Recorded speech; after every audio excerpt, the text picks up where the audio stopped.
Welcome to the Tale of the Tape Boxing Podcast. Coming to you from the fight capital of the world, Las Vegas. Bringing you exclusive interviews with the biggest names in the boxing industry, both in and out of the ring. The Tale of the Tape Boxing Podcast is brought to you by Alvini Associates Financial Services. Now, here's your host, Amal Shah. Welcome to Tale of the Tape Boxing Podcast from Las Vegas. I'm your host, Amal Shah. Follow us on Twitter at TaleTapeBoxing. Follow me on Twitter at AmalShaw1.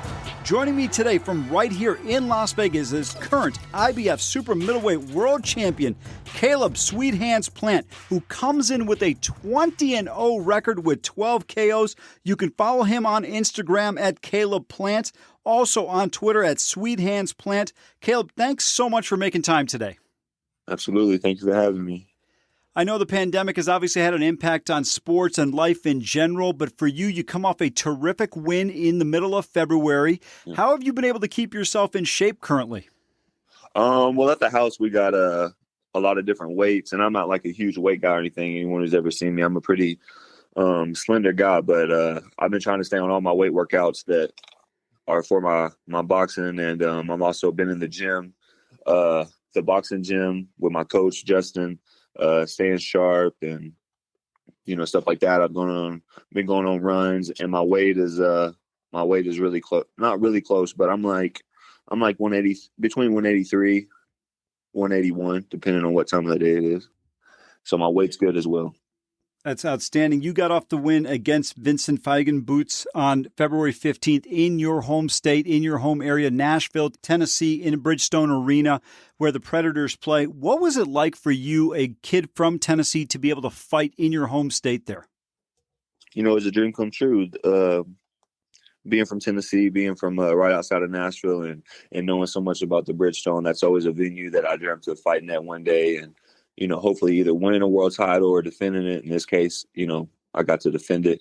And it was super exciting. The energy was electric. The whole city came out. There were tons of people. And we put on a show and got the stoppage. So not really much more you could ask for, I feel like. Yeah, if you haven't seen the fight, do yourself a favor. Get on YouTube and watch this fight, especially if you're a Caleb Plant fan. It was a domination from the jump, and it was stopped by the referee in the 10th round. Did a terrific job in that one, Caleb. You really came out, you attacked, and you had your game plan in place. I don't want to ever disrespect any opponent. Anybody that steps between the ropes is a challenger, but it really seemed like you dominated that one from the get-go. It seemed like your plan and what you wanted to do was very effective throughout. Yeah, we had worked really, really hard in camp. And, I have had seen, film on Vincent, and it's just about knowing what to do at the right time. I feel like a lot of people these days, they box off, athletic ability, which I feel like I have a lot of and I use, but I feel like, you have to know the game more than that. You gotta be able to read people. You got to be able to know what's happening before it's happening, and set traps. And we had a good night of that. So many boxers come from, whether it be Detroit or Las Vegas or other places, but you're from that hotbed of boxing, Nashville, Tennessee, actually more known for music, obviously country music, the world capital of that. Yeah. How did you get involved in boxing? And for people that don't know, if I'm not mistaken, you're from Ashland City, just outside of Nashville, about 15 to 20 miles. How does a young man in an area where football is very prominent get involved in boxing? Yeah, actually where I'm from there in Ashland City, there is no boxing at all. And when I was a kid, my father and my grandfather put a little bit of funds together, opened up a little gym, and really small. We didn't have a ring. It was just a tile floor with tape marked off in a big square, like a boxing ring, and we had one heavy bag hanging up. And but people have the misconception that they need a lot of things or fancy things, or they need to come from Detroit or LA or New York or Ohio, somewhere that is a hotbed for boxing to make it. But, really, as cliche as it sounds, if you really believe in yourself and you put in the work, then, it doesn't matter where you're from. It doesn't matter who come before you or if no one came before you. And in my case, no one's come before me in boxing, but it's a dream that me and my father had, and we've stuck with it and brought it to fruition. So really impressive. You've already defended your title twice. You won the title back in 2019. You beat Uzcategui in January of 2019 in Los Angeles, the Microsoft Theater, to win the IBF Super Middleweight title.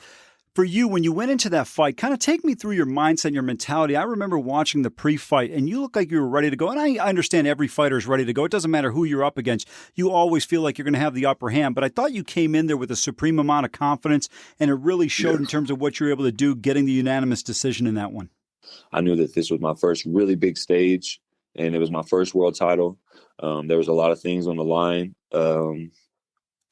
I knew going into that fight I was going to get my hand raised, and really it was just about from the first bell going out there and applying our game plan and, seeing if he could work out of it, and he couldn't. So for a lot of people that are unaware, you're a young fighter. I mean, you look at a lot of great champions nowadays. They're in their mid-30s. You're at 27 years old. You've really been a guy on the rise in this sport. As I mentioned, winning the title even at 26 years old. What for you is next on the horizon? Obviously, there have been some names speculated out there in terms of who you're looking at fighting. But when I look at your weight class right now in super middleweight, I can make the argument, whether it's welterweight, middleweight, or super middleweight, it's the best division in boxing. I mean, you look at right now the current world champions in the division, it's unbelievable between yourself, Canelo, Smith, Billy Joe Saunders, David Benavidez. You guys have a combined 151-1-2 record. I mean, Canelo's only loss was to Floyd Mayweather. This is a very competitive and difficult division. You have to sometimes kind of take a step back and look at it and say, wow, I am right there, one of the best fighters in the world, pound for pound, and what you've been able to accomplish at such a young age has really got to help you as you continue to move forward and take on some of the other challengers in this weight class. Yeah, I mean, I've been saying this for a while. I really feel like the super middleweight division is one of the hottest divisions right now. It's really heating up, and I feel like we're at that point now where, it's got to be one of the hottest divisions in boxing. And all four world champions in the super middleweight division are undefeated. And then you have Canelo, who's got one loss, and he's got 2 draws, if I'm not mistaken, as well. Yeah. And, unification fights are what I'm looking for. That's what I want. That's what I want. Everybody knows the fight that I want to make. I want to make the fight with David Benavidez. That's my first and foremost. And everybody else, I'll get to him when I get to him. But I want to unify. I want that WBC belt, and I want to move on about my business and go on to bigger and better things. For people that don't know you, who have not really had the opportunity to see much of you in action, tell them what your strengths are. One of the first things that I notice about you as soon as you step in there, and don't get me wrong, all fighters are, in shape and ready to go, but you look very cut and lean. You're straight out of central casting for what a fighter would be at the super middleweight class. You look like the guy that, okay, if I'm throwing somebody in the ring, based on just physical appearance, as we say in basketball, he's an all-airport guy. You were exactly that in boxing. Tell me some of your strengths that you believe you have, that you really have an advantage over other fighters. And you got good height. I believe you're at 6'1". I think that's really beneficial from a reach standpoint as well. Yeah. I'm chiseled out of stone, huh? Yeah. And I'm 6'1.5", not 6'1". I apologize. No, I'm just kidding. Hey, if you're going to go 6'1.5", you got to round up to 6'2". Yeah, it's about 6'2". It's somewhere in there. But, no, I mean, you just asked me earlier about, what I've been doing, and my weight is good. I've been training hard, and I just fought in February. And I think it's important, I chose to set out to be the best. And that comes at a price. And I feel like I've paid that price. But it's never owned, it's only rented. So I have to continue to pay that price, which is something I'm ready and prepared to do. I feel like my speed, my foot speed for sure is faster than anyone else in the division. I don't feel like anyone else has the footwork I have. I feel like I have great hand speed, great IQ. I got good defense. I can fight off the front foot, the back foot. I can pick and roll. I can, fight with my hands down. I can fight with my hands up. I can move left. I can move right. I got good body attack. I got good combinations. I can pot shot. I feel like I can entertain and showboat if I need to, if I want to. And so I feel like at 168 pounds, I do feel like I'm the most complete fighter. So. And so far, nobody's been able to dispute that based on your performance. Again, 20 wins, 12 coming by the way of KO. Has done a terrific job. I'm Amal Shaw on Tail of the Tape Boxing Podcast. Caleb Plant is joining me. This is brought to you by Alvini Associates. You can find them online at alviniassociates.com for all your financial needs. If you're like me and you like to pick up the phone and talk directly to someone, reach out to them at 302-836-8490. That's Alvini Associates, again, online at alviniassociates.com. Caleb, I understand you also use them for financial services as well. These guys do a terrific job. Yeah, earlier in my career, before I won a world title, I felt like it was, most boxers, they come from poverty, at least most of the good ones.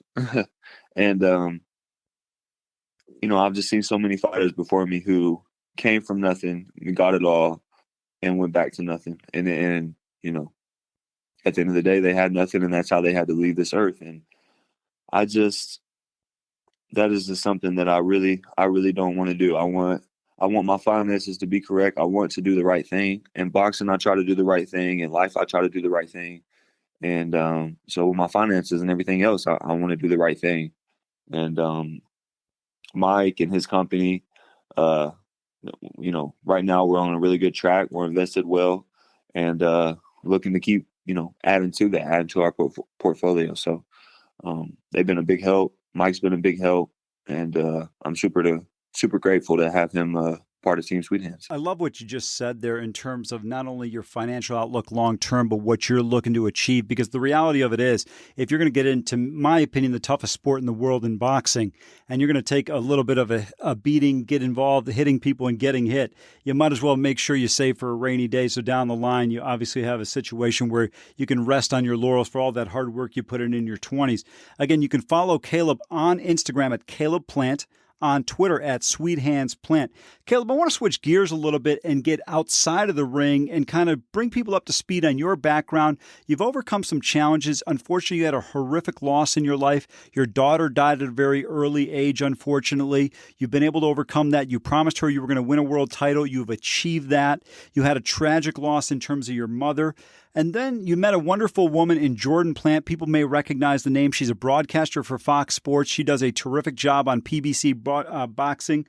And someone who I think really helps you, I would assume, because she's a former track athlete at UNLV. I have to assume that when you are training, whether it's you're in a camp or just in general, the ability to have two athletes who have an understanding of what it takes to compete at a high level. I don't think most people, Caleb, who haven't been around professional athletes, understand the discipline it takes. When you get to your level, look, everybody can fight. We know that. The reality of it is it's the discipline, the determination that separates you to have a championship belt or to be a world champion is what separates maybe somebody who's ranked 25th in the division. Jordan, my wife, she's been a huge help from day one. And it's super helpful, having someone like her who was a former, Division I athlete. She had a full ride to UNLV to run the 100-meter hurdles. And so just to have that athlete mind state of being disciplined and doing what I need to do when I need to do it. I'm a very disciplined person, and I've been like that long before I met her. But when you put both of us together, it's almost like no stone gets unturned. And, she's a jack of all trades. She's a wonderful cook. She's basically like the camp manager. She makes sure all the sparring partners are in line, everyone's paid. The list goes on and on and on of everything she does. So I'm really grateful to have, Jordan not only a part of my life, but a part of my boxing career. And she's really helped the team, be able to, at least from the outside looking in, it looks like doing things with ease. But, there's a lot of work that goes into a world championship camp. There's 8 weeks and then 5 or 6 weeks of pre-camp and then a bunch of training and running and all that stuff before that even that we do. And so I'm in a blessed situation to have her a part of this. I want to expand on that a little bit. You brought up some outstanding points that I think really are beneficial for someone. It doesn't matter, not just you directly, but anyone who's in a partnership like this, where you both can kind of help percolate each other. You mentioned she helps make sure that the sparring partners are paid, all those things are taken care of. To have the person you trust more than anyone in life side by side with you as you both are trying to grow your careers, it really has to make it easier. You've got to be able to both push each other, and I would assume that you're both doing that because for people that don't know, Jordan Jordan ran track recently at UNLV, no less than 7-8 years ago, and has had a nice career for herself, but continuing to grow there at Fox. You have gone and reached the next stage of your career, becoming a world champion. There's still more steps to take, but I would assume that you kind of both push each other from a competitive standpoint, both being former athletes. Yeah, absolutely. You know, there may be an underlying small competition between us here and there. We're both super competitive, really, really competitive. We both hate losing. And, as much as she's been able to help me with my career and everything I do, I've also been able to help her. You know, she's a reporter for Fox. She's done a lot of big boxing matches. She even had her first pay-per-view this year with Deontay Wilder versus Luis Ortiz, where she worked at the MGM Grand. So that was a big moment. But just being able to go over boxing, study boxing, practice her lines, me mention new things, and really our whole life is boxing. That's what we watch. That's what we see on social media. That's what we go to the gym and do almost every day. It's my dad's whole life. It's my stepmom's whole life. I mean, boxing has just been everything for us, and it's boxing has brought us a lot of good things. Before my dad knew Doretta, before I knew Jordan, boxing had brought us to a lot of places to meet a lot of great people. And since then, it's been times 10, all the things that boxing has brought us. So I think you're in a very envious position. I think a lot of people would love to be in a scenario where their entire family is immersed into a sport like your family. As you mentioned, your wife, your stepmom, and of course your dad, who got you involved in the sport. Talk to me a little bit about the influence that he has had on you and your career as you've continued to rise. Man, my father, he's my everything, man. He's been a huge rock for me. You named a couple things, situations that have happened in life, and he's always been there for me. When I was young, he was really, really, really hard on me. And it really paid off at the time. It was tough, but it really paid off. He was really hard on me. And but to have him to always go to for advice, he's not the type of dad who's always saved me from everything. He's understood that there's things in life that I'm going to have to go through and have to figure out on my own.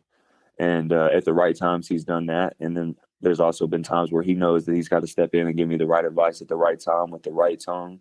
And he's been perfect at doing that as well. And even at, 27 years old, almost, 28 this July, is a guy that I can pick up the phone and ask anything. And either he'll have the advice or he'll say, I don't know, buddy, this is something that you're going to have to go through on your own and figure it out. And so I love that honest response. Yeah, I've been blessed to have a great father in my life. At what point in time did you know, Caleb, that you thought, okay, this is an opportunity for me to turn this into a profession? You tried for the Olympics in 2012, didn't work out. But at what point in time did you really think, okay, hey, I can do this for a living. Not only can I do this for a living, at some point in time, I can reach the pinnacle of my profession, which is to become a world champion, which you've been able to do. I mean, when did you really see this coming to fruition? Because, so many kids grow up thinking, hey, I'm going to be a basketball player, I'm going to be a boxer, whatever it may be. But then at some point in time, whether it's in high school or college, reality sets in. But for you, when did you realize reality was going to be, I am going to be a professional fighter? I think a lot of times when people ask that, they name a young age and just to make it sound good. But at 9 years old, I really knew that this is all I wanted to do, and I didn't want to do anything else. And as soon as I started, I thought there's nothing else I want to do. I want to be a fighter. I want to be a fighter. I want to be champion of the world. I want to be the best. And before my last home fight in Nashville, on Twitter, one of my old teachers tweeted and said, back in middle school, I went up to Caleb and asked him what he wanted to be. And when he said a pro boxer, I said, you're going to need a plan B. And he said, no, I won't. I'm going to be a world champion. And then she said, damn if he didn't. And so from a young age, I just always felt like in my heart that that's something I could be. I was never deterred from that. That was me and my father's dream. That's what we went and we did every day. And it's like, for some reason, no matter what happened in life, I didn't correlate that and put that together with, well, now I'm not going to be able to make it. That was never a question. I just always felt like it's eventually, it'll be here, it'll come. So Caleb Plant has achieved that goal, IBF super middleweight title since 2019. Caleb, I want to walk through a little bit of the early stages of your pro career. You fought 8 times in exactly 365 days. November 1, 2014 to October 31, 2015, you had 8 fights. Tell me a little bit about the difference of preparing for fights, even though they're shorter in terms of rounds and duration, so quickly back to back, as opposed to when you have a longer 8-week training camp. What is the difference for people that don't know for a fighter in the prep when you're getting ready in a shorter camp compared to a longer one? Well, with as many times as I fought, it really wasn't a short camp. It was just a 365-day camp, fighting so close back to back. Even with my pro debut, I mean, I cannot tell you how disciplined I was for that. For every fight, there's no way I could express to you guys how disciplined I don't try to stay that I am for each and every fight, all the way back to my pro debut to Vincent. And, doing everything right, not skipping any corners. And it was just important to me, so we would fight. I would take a day or two off, and then I'd come right back to the gym and start again to get ready for my next fight. The most I would take off would be maybe close to a week, depending on how it wouldn't even be a week at that time, 4 or 5 days, and I was right back. And it was tough. It was somewhat tough, but as much as I love boxing and the training and stuff, it wasn't too bad. But there was times where, it was just a repetitive thing. But it's what I wanted. And, I love training. I love running. I love sparring. And I love fighting. So, at times it was difficult, but made it happen, made it work. Absolutely no question about it. Caleb, you're in a very competitive division, which we touched upon earlier. If you had your druthers and you could choose whomever it is that you want to fight next, who would that be for you? Whatever the reason may be, your personal reason, that's fine. But for you, if you said, hey, I could choose this person to be in my next bout when we come back out of quarantine, this is the person I would love to fight. I want that WBC belt. We don't have to wait. We don't need a tune-up fight. We don't need to do none of that. You are absolutely ready to go in terms of taking on, and of course, as many people know, that would be David Benavidez. He's 22-0. That would be a fight I know a lot of people like myself would be excited to see. I think that's one hopefully we get sooner rather than later. In terms of for you, I don't know if you've had an opportunity to talk with your team or what your plans are. Are you looking at a scenario where you're hoping maybe have a fight sometime coming up in the fall, or are you guys right now just taking it as a one-step approach depending on how things start to unfold? You live in Las Vegas. We've had a real strict shutdown in terms of what's going on. For you, where do you see yourself in terms of potentially what landing date you might have back in the ring? I'm not sure. We'll see. I'm in a great position right now, and I'm asking my team for, that unification fight. That's what I want. And I think that would be a great thing for boxing to come out of this, this quarantine with everything that's going on, and to just go ahead and start off right at 100 miles an hour and give the fans what they want, after they've been missing boxing for, these couple of months or whatever it may be. I think that would be a great gift to give to the fans. So if I can't get a unification fight, then I don't know. We'll move on to the next. We'll see what it is. How about Canelo Alvarez? That's a name that's been floated out there. That would also be a lucrative payday for you as well. It would, in all likelihood, take place here in Las Vegas, probably at the MGM Grand Garden or T-Mobile Arena. Is that something I would assume that would interest you as well? I know the Benavidez fight would be your preference, but Canelo is obviously not a bad secondary prize. Yeah, absolutely. That's another fight that I want. And, right when I stepped out of the ring in February, they wanted me to turn back around in like a month and a half or whatever it was. And get right back in it. And that's just not something, I was born, but not yesterday. And I've been boxing, but not since yesterday. I've been boxing for a long time. I know the sport and how it works. I've studied all the greats. I've studied the sport inside out. And, I'm not going to be hoodooed. I've solidified myself as a world-class champion. And I demand that respect. And that doesn't mean that I need to price myself out or be unreasonable, but I do demand to not be, I demand to be treated like a world-class fighter. And but that's a fight that I would love. December, September, something like that. I'm down. as a boxing fan, whether it's Benavidez or Canelo, I can tell you right now, I don't want to speak for the boxing world, but I know we would all absolutely love to see that fight.